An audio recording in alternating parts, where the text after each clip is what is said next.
Welcome to Krishna physics classes Bhagalpur. आज का topic है इलेक्ट्रिक टॉर्क यानी विद्युतीय बल आघूर्ण।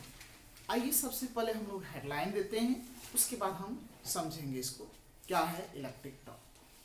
चलिए हेडलाइन दीजिए।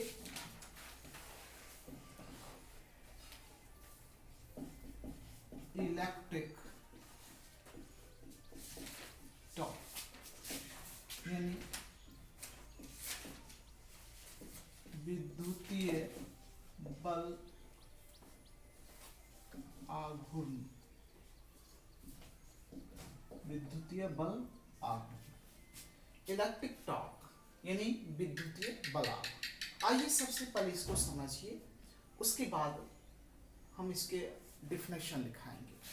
तो देखिए, जैसे कि मान लीजिए एक चार्ज यहाँ है और एक चार्ज यहाँ है, मान लीजिए, और यहाँ पे मान लेते हैं कि ये पॉजिटिव, या कुछ भी लिख सकते हैं, ये पॉजिटिव चार्ज ले लीजिए, पॉजिटिव चार्ज, और ये मान लेते हैं निगेटिव चार्ज। तो एक पॉजिटिव और एक जब निगेटिव चार्ज हो तो ये केस हो जाता है इलेक्ट्रिक डायपोल का, जब दोनों का मैग्नीट्यूड आपस में बराबर। तो इसका बीच का जो डिस्टेंस होता है वह डिस्टेंस कितना हो जाएगा, 2L हो जाएगा। अब टॉर्क कैसे उत्पन्न होगा, जब इसके एक पॉइंट को फिक्स रखेंगे और इसको हम लोग खिसकाएंगे, तो जब इसको हम लोग ऊपर करेंगे तो ये कभी ऐसा आएगा कि ये पॉइंट जो ये चार्ज है इस पॉइंट पे आ जाएगा, यहाँ पे आ जाएगा। तो जैसे ये घूमेगा तो कुछ ना कुछ ये एंगल बनाएगा, और ये एंगल क्या हो जाएगा, थीटा। ये थीटा हो जाएगा। तो इसका मान लीजिए ये माइनस क्यू है, तो यहाँ पे भी कौन सा चार्ज आ जाएगा, माइनस क्यू आ जाएगा। तो इसका दो कंपोनेंट्स होगा। जब इसका आप कंपोनेंट तोड़िएगा तो ये 2L है, तो इसको घुमाने पे इसका कोई डिस्टेंस चेंज नहीं करेगा। तो ये 2L है तो ये भी क्या हो जाएगा, 2L हो जाएगा। ये थीटा है तो ये भी एंगल क्या हो जाएगा, थीटा हो जाएगा। तो इस पे हम लोग कंपोनेंट तोड़ दिए, तो ये जो हो जाएगा, चूंकि जिसके साथ एंगल बनता है तो वो कॉस में होता है, परपेंडिकुलर जो होगा वो हो जाएगा साइन में होगा। मतलब वर्टिकल वाले जो होते हैं वो आपका साइन में आता है, और जो हॉरिजॉन्टल होता है वो कॉस में आता है। तो इसीलिए यहाँ पे लिखेंगे 2L sine theta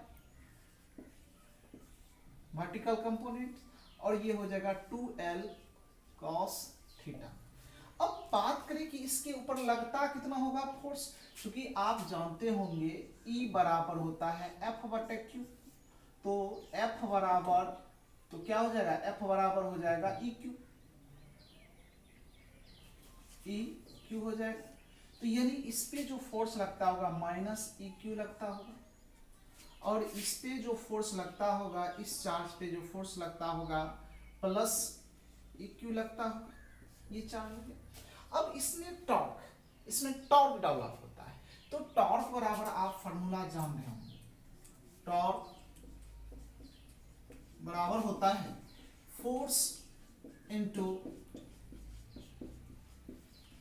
perpendicular displacement. Torque को डिनोट करते हैं ट्रॉ से, ट्रॉ बराबर, तो फोर्स को हम लोग F लिखेंगे, और परपेंडिकुलर डिस्प्लेसमेंट जो है इसका क्या हो जाएगा, 2L साइन थीटा हो जाएगा। तो 2L साइन थीटा हो गया। अब देखिए, चूंकि आप जान रहे होंगे E बराबर F/Q, तो F बराबर हो जाएगा E इंटू Q, ये हो जाएगा। तो यहाँ पे टॉर्क बराबर F के जगह पे E into Q into 2L sine theta हम लोग लिखेंगे। तो यहाँ पे टॉर्क बराबर क्या हो जाएगा, तो यहाँ पे टॉर्क बराबर लिखना चाहेंगे तो 2L E साइन थीटा हो जाएगा। अब जैसा कि आप इलेक्ट्रिक डायपोल मोमेंट पढ़े हुए हैं, तो इसको डिनोट करते हैं P से। तो P बराबर हो जाएगा, P बराबर 2LQ होता है। तो इसीलिए यहाँ पे ध्यान दीजिएगा, टॉर्क बराबर यहाँ पे 2L के जगह पे आप P लिख सकते हैं। तो P इंटू P हो जाएगा E और साइन थीटा हो जाएगा, PE साइन थीटा। ये फॉर्मूला हो गया। अब इसी का वेक्टर फॉर्म लिखना चाहेंगे तो आप 11th में पढ़े होंगे, vector A dot vector B बराबर होता है AB cos थीटा। तो सो इसीलिए vector A cross vector B बराबर होगा AB साइन थीटा। इसका मतलब वेक्टर का प्रोडक्ट दो तरह से गुना कर सकते हैं, एक डॉट एक cross.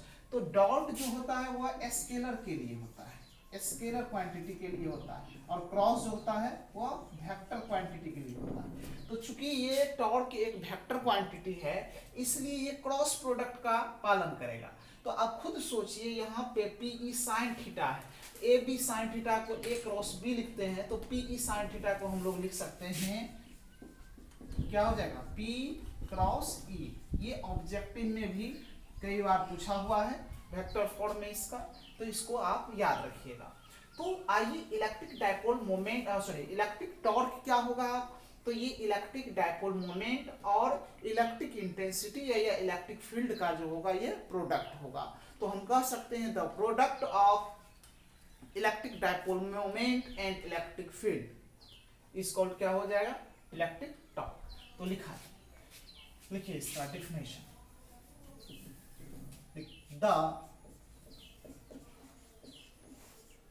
the physical quantity, the physical quantity which is defined as the product of electric dipole moment and electric intensity, then it is called electric torque. तो इसको नोट कीजिएगा, the physical quantity which is defined as the product of electric dipole moment and electric field, then it is called, क्या हो जाएगा, electric torque. तो आइए सबसे पहले इंग्लिश में नोट कर लीजिए, उसके बाद हिंदी दिखाते हैं।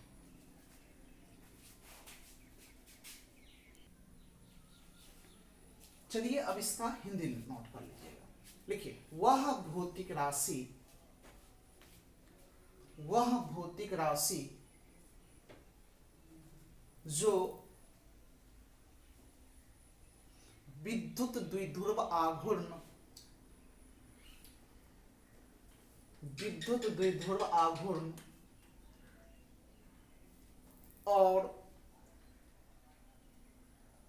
विद्युत तीव्रता के, विद्युत तीव्रता के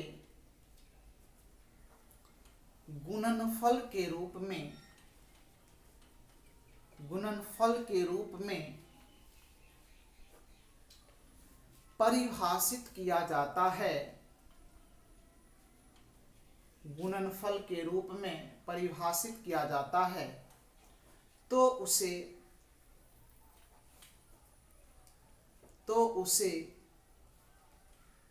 विद्युत बल आघूर्ण कहते हैं, तो उसे विद्युत बल आघूर्ण कहते हैं।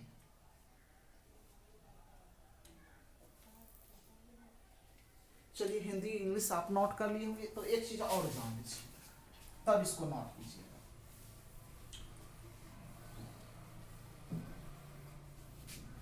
तो देखिए, अब बात करें important points of electric torque. ऐसा कीजिए कि पहले इसको नोट कर लीजिए, तब हम इसका इंपॉर्टेंट पॉइंट बताएंगे। तो सबसे पहले इस डायग्राम को बना लीजिए, उसके बाद यहाँ से यहाँ, फिर यहाँ से यहाँ इसको नोट कर लीजिए, और इसको भी कहीं साइड में नोट कर लीजिएगा। तो आइए पहले इसको नोट कीजिए।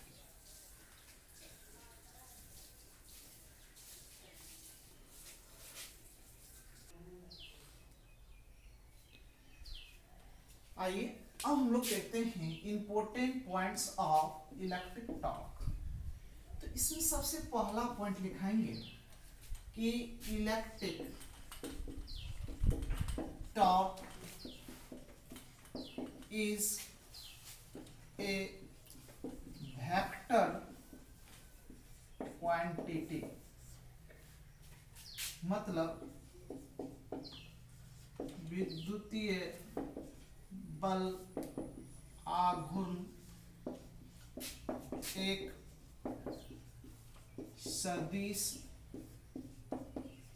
राशि है। दूसरा पॉइंट है कि इलेक्ट्रिक क्रॉस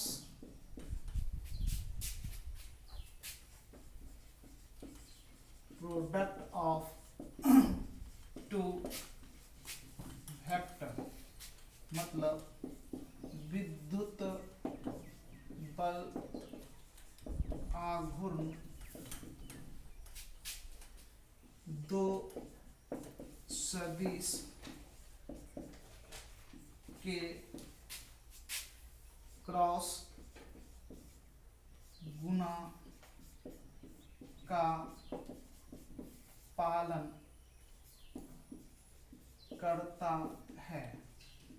करता है।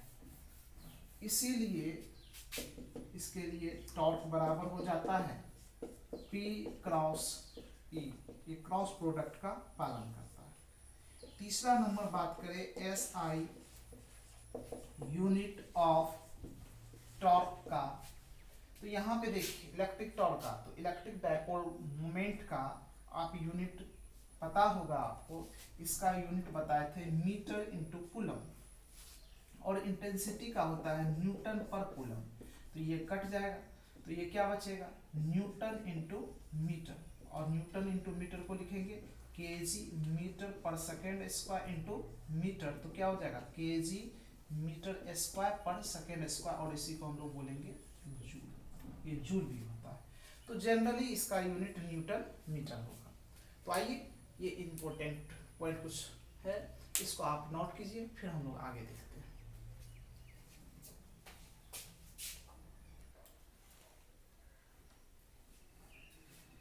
आइए अब नेक्स्ट टॉपिक है इक्वी पोटेंशियल सरफेस, यानी समान विभव सतह।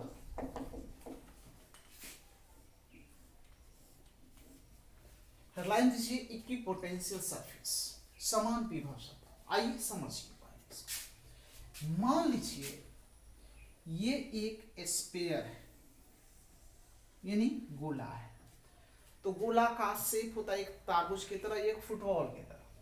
मान लीजिए ये फुटबॉल है, तो इस फुटबॉल का रेडियस भी होगा, और ये रेडियस मान लेते हैं क्या है r है। अब इस पे जब हम लोग चार्ज दिए, अब यहाँ पे हम लोग चार्ज दे रहे हैं, और चार्ज दे रहे हैं प्लस क्यू, तो प्लस क्यू चार्ज जो इस पूरे सरफेस पे क्या हो जाएगा फैल जाएगा।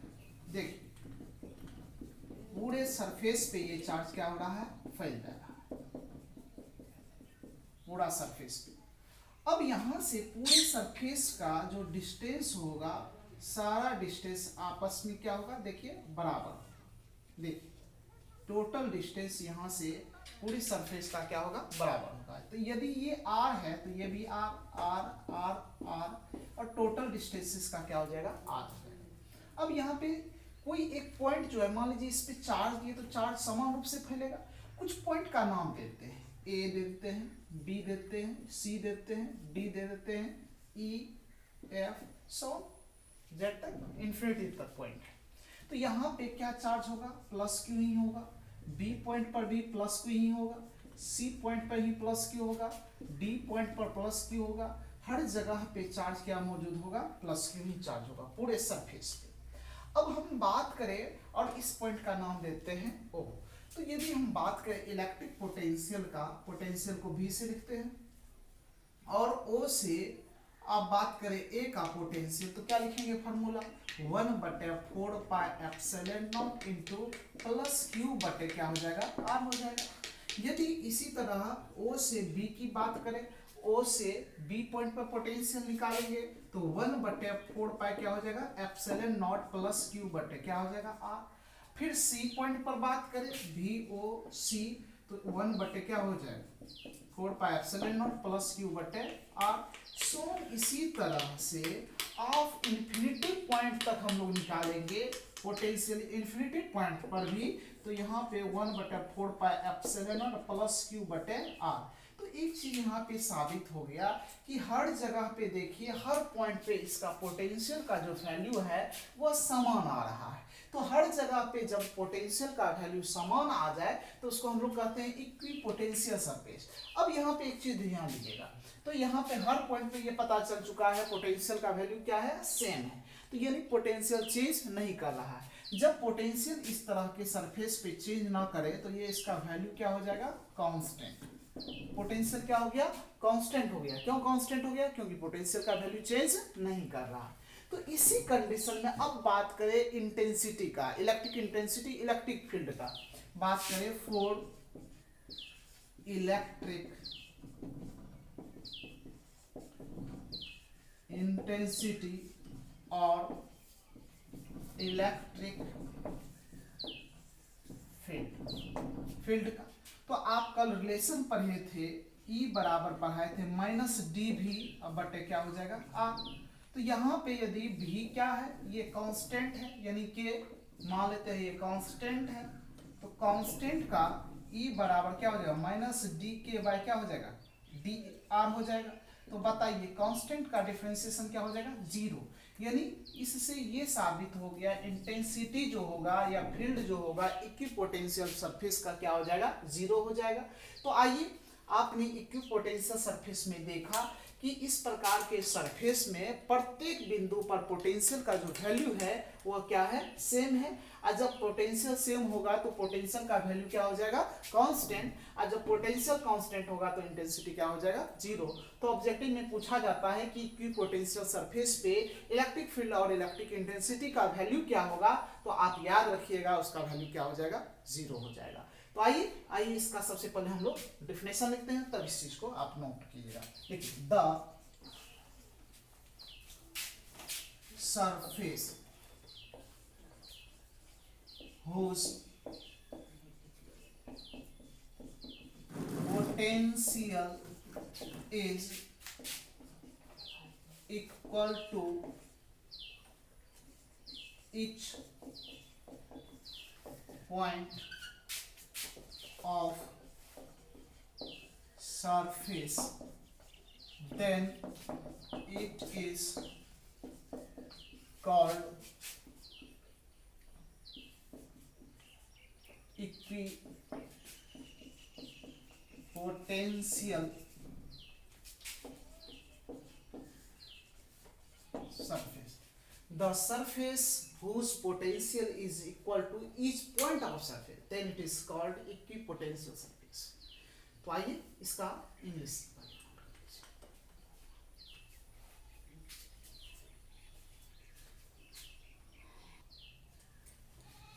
आइए अब इसका हिंदी लिख लीजिए। लिखिए वह सतह जिसके प्रत्येक बिंदु पर विभव का मान समान हो, विभव का मान समान हो तो उसे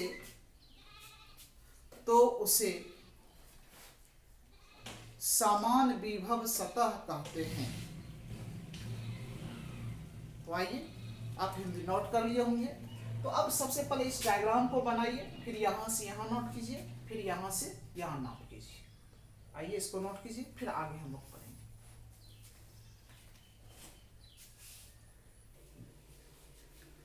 आइए अब बात करते हैं हम लोग principle of superposition of charge का। इसका हिंदी लिखना चाहते हैं तो लिख सकते हैं आवेश के अध्यारोहण का सिद्धांत। तो आइए पहले इस चीज को समझिए क्या होता है। मान लीजिए यह एक सिस्टम है, यह एक सिस्टम है और इस सिस्टम में इनिशियल में चार्ज मौजूद है क्यू नॉट या क्यू नॉट मान लेते हैं। एक चार्ज है इस पॉइंट पे और इसका नाम देते हैं Q1 और एक चार्ज है यहाँ पे, इसका नाम दे देते हैं Q2। एक चार्ज यहाँ पे है, इसका नाम देते हैं Q3। एक चार्ज यहाँ पे है, इसका नाम देते हैं Q4। इस तरह से एक चार्ज यहाँ है, इसका नाम देते हैं Qn, मतलब n चार्ज है। अब इस n चार्ज की वजह से खुद सोचिए कि इस सिस्टम पे कुछ ना कुछ तो फोर्स लगता होगा। अब बात करें इसका डिस्टेंस का, तो डिस्टेंस इसका सेम भी हो सकता है और डिफरेंट भी हो सकता है। तो इस चार्ज का डिस्टेंस मान लेते हैं r1 O1 मान लेते हैं, r0 ओरिजिन के लिए 2 मान लेते हैं, r0 मान लेते हैं, r0 मान लेते हैं, इसी तरह से r0 और ये आपका n तक मान लेते हैं। अब खुद सोचिए, अब इसके Q1 और Q0 के बीच में कुछ फोर्स काम करता होगा और यहाँ पे Q0 और Q2 के बीच में भी फोर्स काम करता होगा। तो यहाँ पे डिफरेंट चार्ज की वजह से जो इस पे फोर्स काम करता है वह यदि नेट फोर्स के क्या हो जाए, कुल फोर्स के क्या हो जाए, बराबर हो जाए, तो उसी को हम लोग कहते हैं principle of superposition of charge. मतलब किसी सिस्टम पे, समझिए, किसी सिस्टम पे डिफरेंट चार्ज की वजह से जो फोर्स लगता है वह टोटल फोर्स के यदि बराबर हो जाए तो उसी को हम लोग क्या कहते हैं, प्रिंसिपल ऑफ सुपरपोजिशन ऑफ क्या कहते हैं, चार्ज कहते हैं। तो अब हम बात करें सभी फोर्स, हम सभी के बीच का फोर्स निकालने जा रहे हैं। तो देखिएगा आप जनरल फार्मूला इलेक्ट्रिक फोर्स का आप जान रहे होंगे। इलेक्ट्रिक फोर्स का हम बात करें तो F बराबर जान रहे होंगे 1/4πε0 इंटू Q1 और Q2 बाय क्या होता है, R² होता है। इसी प्रकार यदि बात करें, इसी प्रकार आप इस दोनों के बीच में फोर्स निकालना चाहेंगे तो क्या लिखेंगे, F1 और इसी के लिए और O1 लिख देंगे। तो इसके लिए क्या लिखेंगे, 1/4πε0 इंटू, अब यहाँ पे देखिए Q1 और यहाँ पे Q0 के बीच में लग रहा है फोर्स, तो यहाँ पे Q1 इंटू क्या लिखेंगे, Q0, और डिस्टेंस की जगह पे क्या हो जाएगा, R1 का क्या हो जाएगा, पूरे का होल स्क्वायर हो जाएगा। इसी तरह से दूसरा के लिए भी निकालेंगे इस दोनों के बीच में, तो क्या लिखेंगे, 1/4πε0 इंटू Q2 Q0 बटे क्या हो जाएगा, R02 का क्या हो जाएगा, होल स्क्वायर हो जाएगा। इसी तरह से आप तीसरा फोर्स भी निकालेंगे, 1/4πε0 Q3 Q0 बटे क्या हो जाएगा, R3 हो जाएगा। अब देखिए इसी तरह से यदि आप n तक निकालिएगा तो F0 n निकालेंगे तो क्या होगा, 1/4πε0 इंटू Qn Q0 बटे क्या हो जाएगा, RON, इस पूरे का क्या हो जाएगा, होल स्क्वायर हो जाएगा। ये सभी का होल स्क्वायर, डिस्टेंस का स्क्वायर होता है। देखिए अब बात करें हम लोग net force on the system पे टोटल फोर्स। तो यहाँ पे F नेट इक्वल टू लिखेंगे F01 प्लस FO या 02 ओरिजिन है तो O मान के चलेंगे, plus O3 plus dot dot dot plus FON n तक जोड़ देंगे। अब सभी का वैल्यू लिखिए, तो F नेट इक्वल टू क्या हो जाएगा, इसके लिए हम लोग क्या लिखेंगे, 1/4πε0 इंटू Q0 बटे R01 का whole square plus 1/4πε0 into two q naught बटे आर ओ 2 का whole square plus dot dot dot plus n तक के लिए लिखेंगे 1/4πε0 into q n into q naught बटे आर ओ एन का क्या हो जाएगा होल स्क्वायर। अब देखिए, अब ये सभी में कुछ कॉमन आ रहा है। क्या कॉमन आ रहा है उसको लीजिए, तो वो नेट फोर्स के बराबर हो जाएगा। तो यहाँ पे F नेट इक्वल टू क्या हो जाएगा, तो इस सभी में देखिए Q नॉट बटे 4πε0 कॉमन आ रहा है, क्या बचेगा यहाँ पे Q1 बटे RO1 का होल स्क्वायर हो जाएगा प्लस Q2 बटे RO2 और इसका पूरे का whole square plus dot dot dot plus Qn बटे ROn पूरा का क्या हो जाएगा होल स्क्वायर। तो देखिए इसमें Q नॉट बटे 4πε0 कॉमन हो जाएगा और डिस्टेंस सभी का अलग अलग होगा, चार्ज भी हो सकता है अलग अलग होगा, वह सभी जो होता है वह नेट फोर्स के क्या हो जाएगा बराबर हो जाएगा। तो इसी को हम लोग कहते हैं principle of superposition of charge. तो आइए यहाँ तक नोट कीजिए, इसके आगे हम लोग कल पढ़ेंगे। Thank you for watching.